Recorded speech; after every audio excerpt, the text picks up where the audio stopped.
Welcome back. This section is on arpeggio playing of the major scale, of the major keys. Now, I think there's a lot of fear around arpeggios because it is more than rare that any student, even if they have some scale experience when they come to my studio, they have no arpeggio experience. And I think people are just uncomfortable teaching it. They think it's hard. But think about it.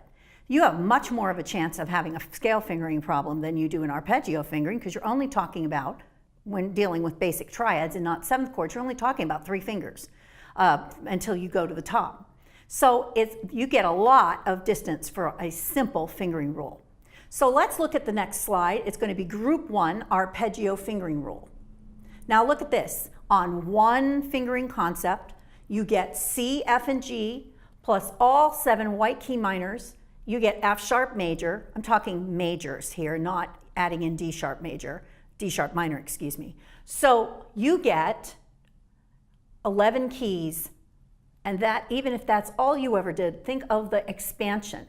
Now, in looking at why it's even important to do arpeggios in the first place, it's because music is steps and skips, right? Well, if you're not practicing the skips, by time they're even into a mid-range sonatina, there's arpeggios in those. And if they don't have any experience on it, even from the aspect of moving the arm and feeling comfortable going up and down the keyboard, here is where it becomes difficult. They're trying to read the notes. They're trying to figure out what fingering you put on the page. And it slows everything down. And they don't have a feel for the sweep of the key. And that's of the keys. And that's what we want to do. So let's look at this. In the right hand, all you have is 1, 2, 3, 1, 2, 3, 5, okay? Now, in the next slide, you're going to say, well, how do you know that? What's the basic fingering? Well, the fingering rule is that the extra finger, whether it's 3 or 4, goes in the interval of the largest space. So if I'm going to play 1, 2, 3, that 4 is free for that nice big interval there of a fourth that I have to shift over on. Now, of course, if you have a very young beginner, it's perfectly acceptable, and you get a lot of development by simply getting them to play 1 octave up and back. And since it's all 1, 2, 3, 1, 2, 3, and they know their triads, they can do this in a matter of 3 weeks. You can teach one principle, and they go up it's amazing. They go up the keys automatically. So as soon as you even think they're beginning to be ready, you're going to go ahead and teach that shift. Now, the best way to teach a shift, for me, you do not want, what are they going to do? They're going to do this, they're going to kick up, and they're going to go over. You have to explain to them that they are not going to connect between 3 and 1. Remember that legato is really an illusion. You're not going to technically connect that. You're going to sneak across and shift the key. So what you can do is play a game. Put your 3 on G, and you're going to go to the thumb on C, and you're going to, I tell them like the monkey in the tree, when they move from one tree branch to the other, it is stunning how quickly they get to that other branch. And it looks so legato. It looks so smooth. There's no bumps, and they're on that other one. So it's that courage to let go. Now, what you're going to get initially is 1, 2, 3, pop. They have to put a little more weight on the 3rd finger to get it. So you have to be a little heavier in your hands so that you can shift and get a nice smooth. Now, what's this going to do? It's going to keep this arm straight, because without a straight arm, you're developing a technique you don't want. Coming down, same thing. Here I am. I can practice that shift. You can even do them in rhythms, and sometimes just to warm up when they come in, practice shifting. The arm is guiding. There's no reaching, there's no turning, tucking, reaching. It's all arm guide. The fingers go along with the arm. So my arm is traveling. The other thing I tell my students is once you've played that note, your finger gets out of town. He's going that way. He's not going to stay here and then do it. He's going to move. He's out. Here I am. So I tell my kids, get the fingers out of town. 5th does not stay extended. It's done. Over we come. So you can even at this point if you've developed some minor keys, all they have to do is lower the middle and there you are, which we'll cover again in another video, but it's all the same pattern.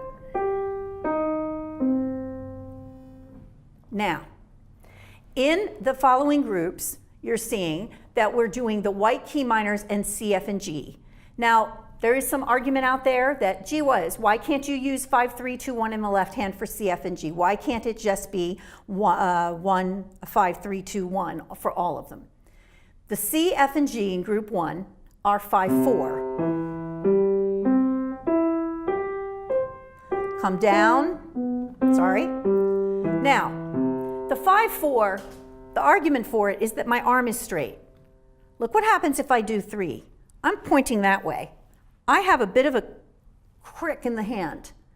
Now, they really are capable of knowing that 5, 4, 2, 1 is going to be used for these 3 keys, okay? So 5, 4, 2, 1, F major, G major. Now, moving to the next slide with group 2 scale arpeggios, we have D, E, A, and B. D, E, A, and B are the same. We've already covered it. It's all 1, 2, 3, 5.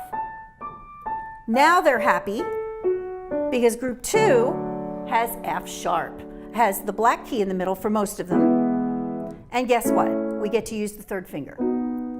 So if you want to start with group 2 because both hands are using 1, 2, 3, 5, feel free. I do all the time. I go ahead and teach them this first. Shift. And I do D, E, A, and B, and then I come back and do group 1.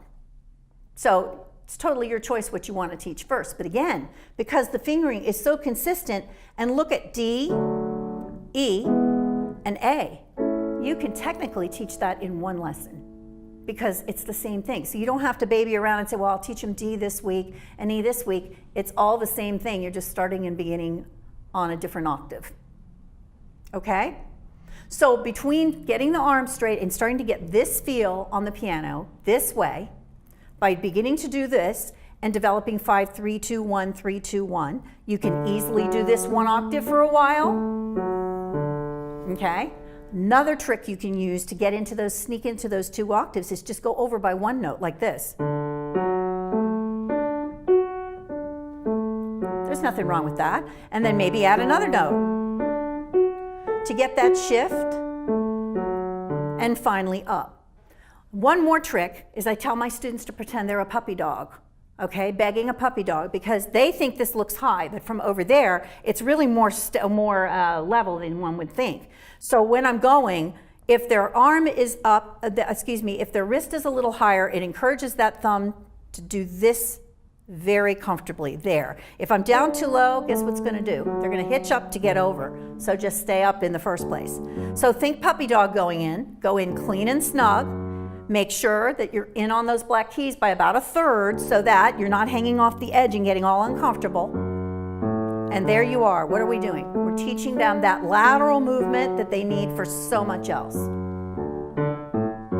How many sonatina sections, A's, at the end of the exposition begin with? So you're getting that worked into their technique, okay? Once they see that on the page, you can just write it in. D major arpeggio, D, M, arp, and they've got it. They know what they're going to do, okay? So arpeggios, there's really nothing to teaching the fingering because you get so much for this little bit. So between groups 1 and 2, there you have all of them except those that begin on black keys. Now you're going to find that in F sharp major, guess what? It's the same fingering as group 1. 1, 5, 3, 1, 2, 3, shift, 1, 2, 3. And they absolutely have to be up by the fall board because if they're not, the thumb and the 5th finger are going to fall off and they won't be able to reach it. Remember, we don't reach anything. We don't reach for anything. We're in and snug, and there's my left hand, 5, 3, 2, 1.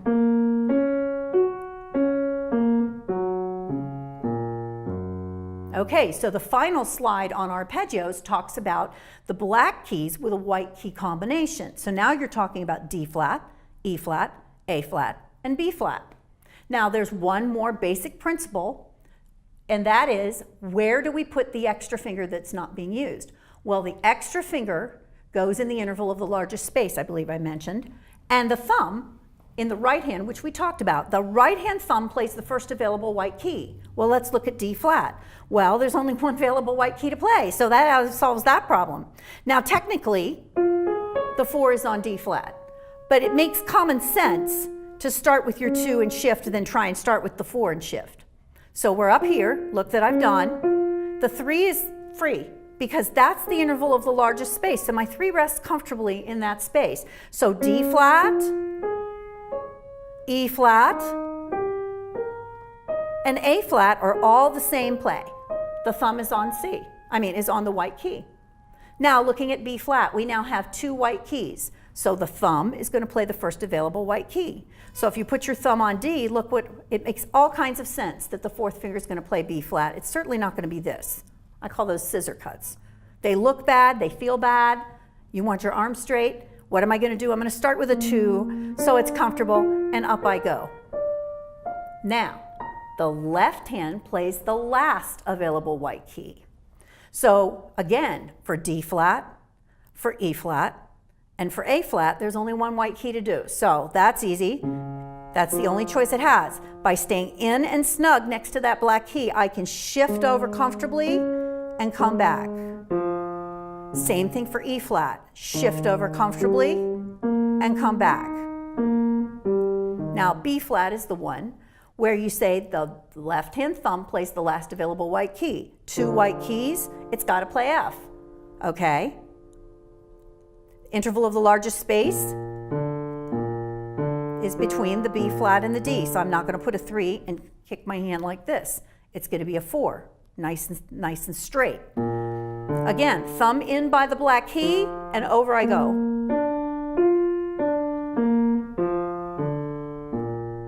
Okay? But again, if all you had time for was groups 1 and 2, look what you would have in their technique skills groupings, what they could do, how many pieces they could play, that all of this is incorporated. So today we've talked about major keys for the most part, almost consistently, and we've covered basic fingering rules.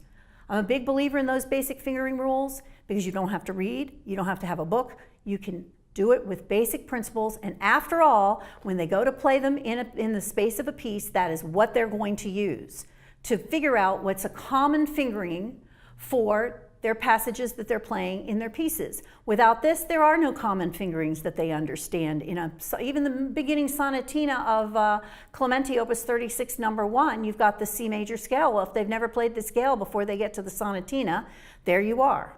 So you're trying to finger it in, and they don't really understand what they're doing. So it improves their playing by leaps and bounds, and I'm hoping that you will take this, print these resources off, and put them in your child's notebook, and they will have them, and you will have them, and we encourage you to keep working through those groups. So that completes our session for today. I hope you've enjoyed working with this, and that you will see that in the next future sessions, we'll be covering those minor keys and on up through different technical things that we can do. Our next video will be about working with outlines in music. We're going to leave the technical world a little bit, and we're going to go to working with outlines in music, and how to begin, even with the youngest child, into working reasonable outlines that they can do to learn a piece that's going to make them play more musically and thinking more in larger groups instead of note-by-note learning, which really speeds them up. I thank you for joining me today. I hope you will review the first video, and I look forward to bringing you future videos in the future. Have a great day.